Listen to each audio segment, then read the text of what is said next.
And by the way, that red dot means we are live, America, and we are. It is a Wet My Whistle Weed Wednesday. The Law Dog is back from Michigan. How was the weekend? It was great, man. Good? First time as a DJ I've ever had 2 back-to-back 50th anniversary parties.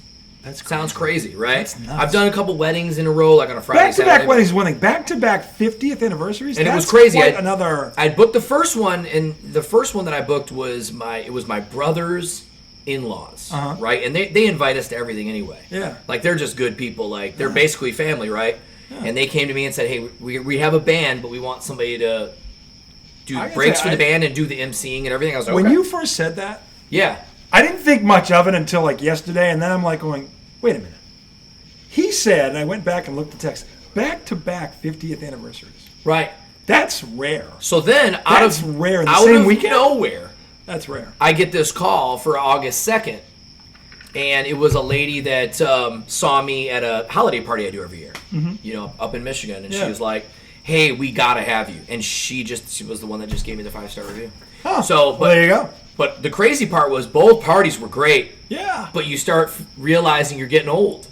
Because you're like, dang, like even though these folks are all in their low 70s, they all got married really young, it's still 50 years together. You know what I mean? And most of the family is my age. They got some grandkids there, but like that's the partiers. That's 2/3 of their life.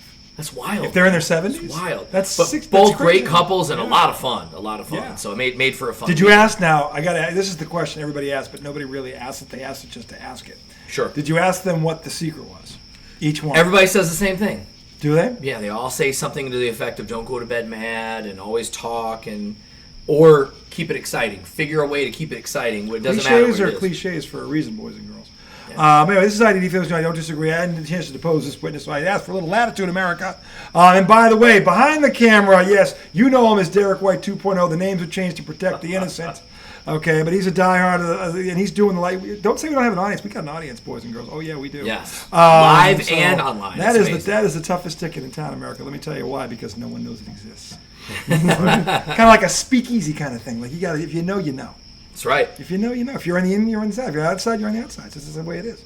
So do yourself a favor, get on the inside. Anyway, it's a Wet My Whistle Weed Wednesday. Segment 1, all things. See, here's the thing. There's a lot of shit to talk about. We can go across the spectrum. I got to tell you something right now, though. The top 25 college football poll came out the other day. This is the first thing I wanted to pick at because first they showed the coaches poll. Top 10 to me made sense, but there were some people with some red flags, and I don't know if it's more towards Miami, because they haven't been that high in a long time. Yeah. They're 10, by the way. Alabama, who is 8, and they really they did not end the year well. Like, that was not an Alabama finish. Now, this was his first year there. Sure. He was in the national championship game with Washington the year before. You know the man can coach. Yeah. But that SEC conference is loaded, and they've got 3 in the top 10 again. That's not a surprise, because you got Georgia. LSU, by the way, is also there. Yep. And Bama. And then you got Clemson, Miami out of the ACC. Notre Dame is 5th. Texas, there's 4 in the top 10 because Texas is number 1.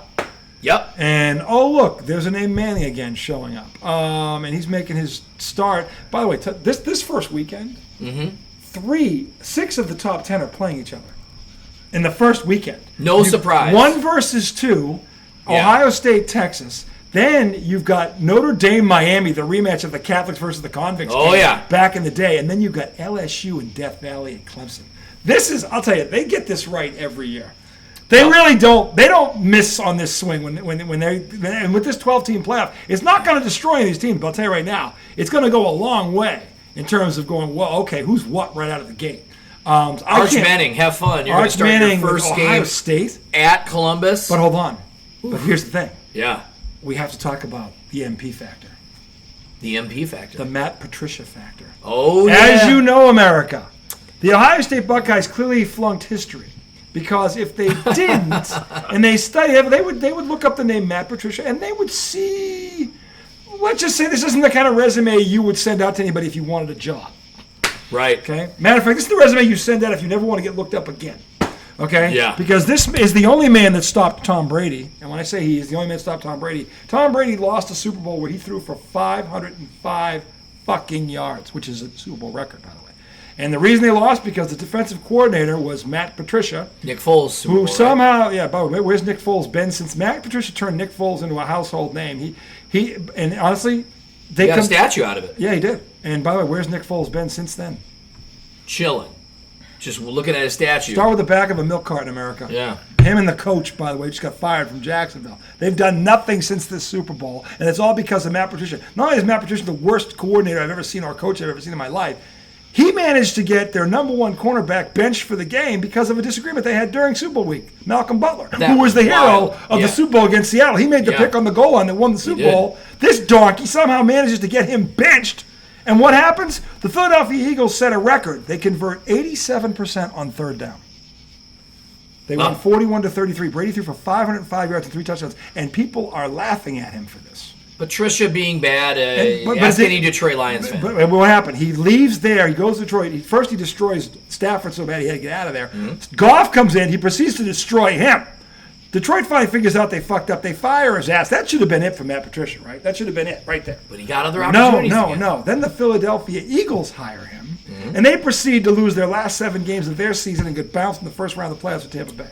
So they fire his ass. So right there, now I think right there, this is like people that vote for Donald Trump. It's like how many fucking examples do you need of ineptness before you realize what it is what it is? But apparently Ohio State ignored all of that, and he is now their defensive coordinator. So I don't really know if Archie Manning is going to get tested on opening day with that clown.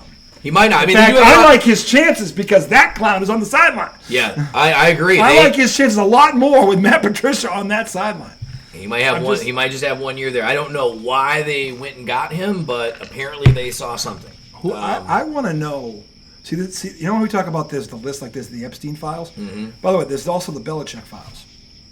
Because somebody out there owes Bill Belichick a serious favor if this motherfucker keeps getting gigs. Yeah, or everywhere he goes, where Bill Belichick is not his boss, he falls flat. And is Vrabel really the only one that out of the whole tree that has been like mildly? Vrabel never worked for Belichick as a coach. He never did. But you ever notice that like all the guys that did have not really had a great run? Only you might be able to Brian Flores, who was briefly in Miami, had a winning record. Yeah. And Charlie Weiss, who had a winning record at Notre Dame, but he didn't do great. But he had a winning record. He won the big tuna. The big tuna 2.0. Tuna 2.0. The tuna's Bill Parcells. Charlie had one season where he was 9-4, and he had an 11-3 season there too. Yeah, but he never. They were good on offense, but they never got over the top. Yeah. But only those two have done it. Everybody else, awful. Yeah. Awful. So the Belichick tree is very questionable, and I'm being nice when I say that. I think it sucks to be honest. Might have had too much control. But Mike Vrabel was never coached with him. Now, from what I have been told from my contacts up in Gillette Stadium, he coaches a lot of what he gets. You can tell he played for Bill Belichick. A lot of it is eerily similar, but the approach is different. Yeah. It's him. Yeah. It's a different person altogether. Even the way he deals with the media is 100% different. And that is a good thing, by the way. Yep. That is a good thing. The players love it. Okay? But that's neither here nor there. Back to Ohio State. Why on God's green fucking earth is Matt Patricia anywhere near that university? Yeah. So only qualm I have about them, like Ohio State has been pretty dang consistent over the years, especially the last 10 years. They have been like ridiculous. This is the last move you make. Yeah, this is like it's almost odd. You don't do this. It's like somebody owes them a favor or something. I'm saying I want to see the Belichick files. I want them released right away. I want to know who is on the list. Goes to Penn State, who's ranked number 3. The Noles are ranked 2, by the way. So look at this opening week is going to be amazing. Yep. I guess the only question is when does it go from 12 to 16? And they're already talking about 16. Because 1AA does it now, and if you want to make money, I mean, this thing was a hit last year. It's like they're already making money. They're already making, but you want to make more? Go to 16 and then see what happens.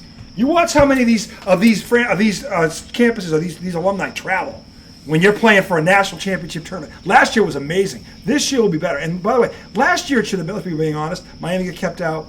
Alabama. There was 4 or 5 teams that should have also been in this tournament. And if they had 16, it wouldn't have been a problem.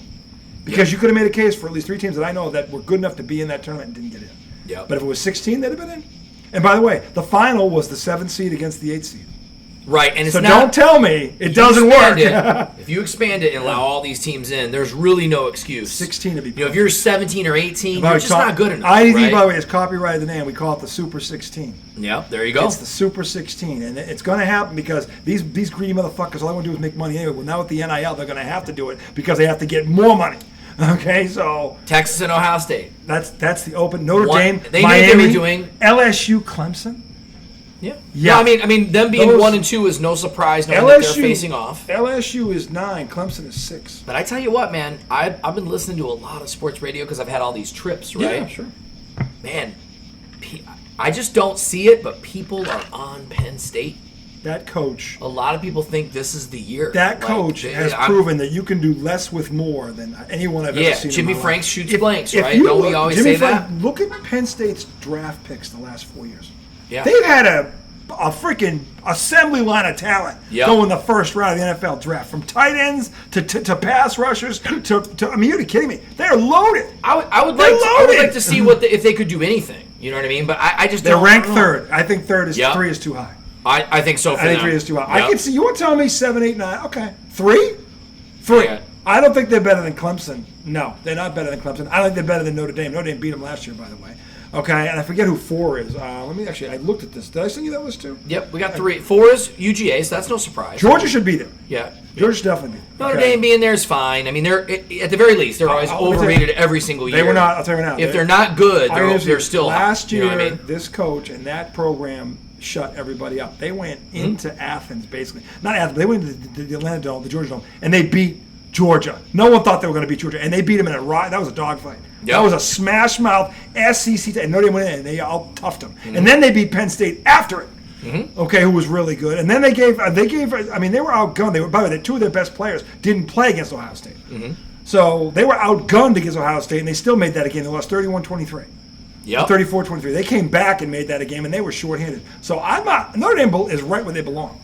Right Yeah. where they belong. They should be 5 is 5. Aiming That's from fine. 5 to 7. That's Clemson, not, Oregon. I mean, these are all like legit brands. well, Oregon. And the thing about Oregon is the problem with them is they've got too many fucking uniforms. How many fucking uniforms does the Oregon Ducks have? when you're bankrolled by Nike? I would mean, tell you, it's all good. in the 12 games that they play, I play think 12 different they wear 8 jerseys. different uniforms. Yeah. Out of 12. Yeah, I'd say 8. I'd yeah, say is very 7 good. to 8 is probably not an exaggeration. When Michigan State became a Nike school, we have the same thing. We have all these different helmets and jerseys. It's like a Yeah. Nike thing with Phil Knight, but it's kind of cool. Yeah. I mean, you know, it's a little different, and we need, you know, Nike's got an endless flow of cash. So Yeah. I mean, no, Yeah, I mean, we'll take if you it. can do it, do it. I'm not saying don't. You got to make look now where you have to pay these players. You got to make money any way you can, and you got getting a contract with Nike. Yeah, why not? Miami being 10 is kind of the one oddball. This is the right? one. And look, I'm an ACC guy. Miami just lost the best quarterback in the country. Now look, they should have been. They lost at Syracuse. Syracuse wound up being 10-3 and won their bowl game. They went into Syracuse and lost by not even a touchdown, and that was their one loss, and they were kept out. Yeah, benefit of the doubt. They were 11-1. Top Their 10. one loss. Syracuse was ranked. They ended up losing to a ranked team on the road by less than a touchdown, and they didn't get into the. They had one loss, and they got screwed. They were the one that got screwed the most in the playoff last year. Yeah. One loss on the road by less than a touchdown to a ranked team. No, you don't. They're 12-1. No. Yeah. No, they should have been in. They should have been in. So Boise State was somewhere in that mix. I forget where. Boise State is way down. Yeah, but they're in the top 25. They're 17 or 18. I forget where they are. They are 25. 25. I'm sorry. Yep, you're all good. Who's 17? Florida? Is it Florida? Florida, yep. Okay. I remember some of this list. But when you look at that top 25, I mean, I think for the most part they got it right. Now, I don't know about the order of it, I question. I think all those teams that are in there belong in there somewhere. I just don't agree where all of them were placed. Yeah. I don't have you a got problem. the big brands. Yeah, you know I don't what have a problem with, and part of it is based on what they did last year, and it should be. Look at a lot of those guys coming back, a lot of them, so that makes sense. I get that. I just would question, to your point about Miami's probably too high. Yeah. Penn Yeah. State is probably too high. Yeah, I would say can't- Penn State, but I'm telling you, there is a narrative and a movement amongst sports radio guys right now. They're very high on him? On them? They love Penn State. I was listening. At first, I thought, oh, it's just Fox is crazy, and I'd be on ESPN. I'd be flipping around to all these different shows, right? Penn State. It's almost like everybody got something in their email inbox that was like, hey, we're pitching the Penn State narrative. Because I was like, where'd all this come from, all the Penn State stuff? And like I said, you got Knowles, the defensive coordinator from Ohio State. Yep. So he moved there. And again, they've had a lot of turnover with coaches and stuff like that. So not necessarily the head coach, but no, and that's the guy that I think needs to go. And they've got a quarterback. Aller's still there, right? Yeah. So you know what I mean? Maybe. And I think part of the reason people are high on them too is that they don't have a really tough schedule either. They have a pretty they had a cupcake schedule last light year. schedule for the Big Ten. Yeah. The only team they played was Ohio State in the regular season. Right. They played no one else. And they probably still have to play them. Yeah. I mean, Indiana's in there. Indiana Indiana had the ultimate cupcake was the cupcake schedule. of cupcakes. It was. They had to play anybody. It was terrible. I'm like, you gotta be shitting me. How are these guys? And again, they got no, they bitch slapped them, which they should have. But the bottom line is like, how the fuck is this team in here and Miami's not? Miami's schedule by comparison was much more difficult than Miami than Indiana's. I'm like, you gotta be shitting me. But again, the ACC got no love. But maybe this is the makeup because they got 2 teams ranked in the top 10. Yep. Maybe this is the makeup for that because maybe they realize, Miami, when they look back at that, Miami should have been in there. Yeah. They should have. So, but again, I don't think this 16 format is far off. I think one more year. More year. I think next year is realistic. I think they're going to talk about it because. Yeah, and even when you look at this list, the top 12 wouldn't be. But when you look at that top 25, here's the thing: how many of them? Just looking at first glance, his first look. This will change during the season because we'll be updating every week. Sure. But just at your first glance, how many of them do you think have a real chance of making that tournament, that 12-team tournament? Of the top 12? Of the top 25. How many of them realistically have a shot? Do all 25 have a shot, or are we talking of the maybe half? Yeah. I'd say, it is half, right? Half of these would make it, the top 12 out of 25. The remaining 13, who has the best shot of that? From 13 to 25, who's probably the best shot to Florida, crack? maybe. Okay. I'm not going to, I can't see Indiana doing it. Now they got to play some people for real. Yeah. Florida, maybe. We got A&M. They're always interesting. Problem with those 2 teams is they play in the toughest conference. Yeah. They're going to have the hardest road. And I'm not saying he's wrong. Florida. BYU, maybe? Maybe. They're kind of an outlier. They're good. Yeah. They're in Dion's conference, I believe. Yeah. So I don't know. No, this is the thing. Like I looked at that list and I'm like, how many of this 25 can realistically get in there? And that's what I was kind of stuck with. Yeah. I didn't come up with any names, but because I just looked at it once. But I was like, all right, we got to bring this up and see if he's got anything. But yeah, I could see Florida, A&M, because again, the SEC is deep and it's balanced. Yep. So here's the thing about that conference. Because it's so competitive, that's the conference where there's probably 6 different teams I could see winning the conference. Yeah. 6. I don't know how many leagues I can say that about. Like at the end of the day, are like Alabama, LSU, UGA, Georgia. Yeah, I mean, like if any of those teams Texas, win the SEC, would you be blown away? Texas. No. I mean, look at Texas is number 1 right now. Yeah. No one's they're number 1. Sarkisian's a good coach. He is a good coach. They've been in the playoffs, especially when he's sober. I'm saying the SEC, as deep as they are. Here's how deep they are. That's why there are problems at USC. I would say that there are legitimately, to your point, I think there are 6 teams in the SEC that could win the conference. I can't say that about another conference. Oh, in the SEC, right? Yeah, right. I think there's 6 different teams that if you told me, I would not think you're crazy. Yeah, you probably only have South Carolina, by the way, is 13. You should see their fucking quarterback. That kid's a ringer. 3 Big Ten teams, right? Yeah. OSU, PSU, and Illinois. Illinois is an outlier. I wanted to ask you: were they okay? What were they last year? Brett Bielema, they're up and coming. They're definitely a comeback program. They've not been a. Okay, but how were they last year? I cannot remember their record last year. Let me look it up. Because I saw that, and to me that was. I want to say they were like 8-4 last year. Am I right? Well, 8-4 is not bad. You're in a power conference, but yeah. My thing is, what did they get in the transfer portal, or did they have one of the top recruiting classes? Yeah. Because nobody I talked to mentioned the Illini at all. So then I look at this poll, and they're in it. I'm like, whoa. Brett Bielema's there. Yeah, I don't know. We'll keep the party going. I'm serious about. I'm wondering, do they belong in this? And now look, if you tell me they were 8-4 last year and won their bowl game, and they got 20 starters coming back, okay, that makes sense to me. Right. But I haven't heard anyone mention that, let alone give a reason why. They were 10-3 overall last year. All right, that's better than I thought. They were 6-3 in the conference. All their games they lost out of conference. All right, 10-3 is legitimate. They were top 5 in the Big Ten. You had Oregon, and Indiana. Yeah. Were the top 2. Penn State, Ohio State. That's right. Ohio State. Penn State. Yeah. I mean Oregon's still there now. Yeah, they're ranked 6th or 7th, whatever they are. So yeah I don't think the Big Ten got slighted here. No. They did not get slighted. No, you got 3 in the top 10. That's yeah. pretty impressive. You know what I mean? So, but again, when I look at that 25, how many from 13 to 25 that they can make it? South Carolina is 1. They were 10-3 last year also. And had they won their last game, I think the rest of the season, they might have gotten in at 11-2. Yeah. Because they were on the bubble.